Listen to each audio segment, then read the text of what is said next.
Промовирани се 4 нови мерки за отворање работни места и за поттикнување на самовработувањето и креирањето нови бизниси во државата. Дел од овие мерки се реализираат од 2008 година и имаат голема успешност. Во регионот најголем интерес има за самовработувањето.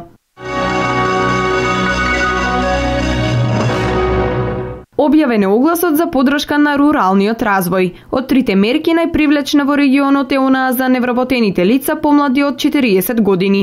Државата дава 10.000 евра неповратни средства за отворање сопствен земјоделски бизнис. Денес во Штипки има јавна трибина за информирање и мотивирање на припадниците на ромската заедница да аплицираат и да ги користат активните мерки за вработување на владата на Република Македонија. Решавање на проблемот со невработеноста кај ромската заедница е проект на кој од минатата година работи Ромскиот информативен центар.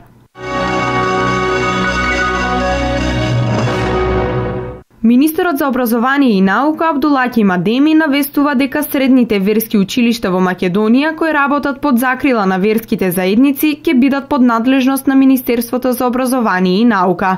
За истите ќе важи и државната матура.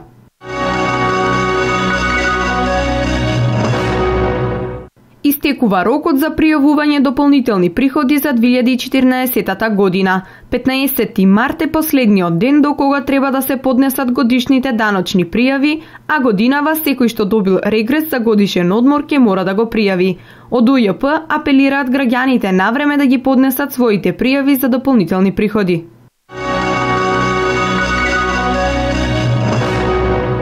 Законот за домување не се почитува во колективните стамбени објекти во Делчево.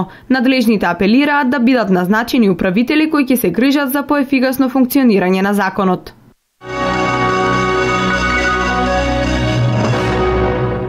Општина Штип денес и утре организира полагање за сертификат за автотакси превозниците. Заинтересираните кандидати може да се пријават од денес до почетокот на тестирањето. Тестирањето ќе започне во 15 часот и 30 минути. Минатата недела со сертификати се стекнаа 80 таксисти од Штип.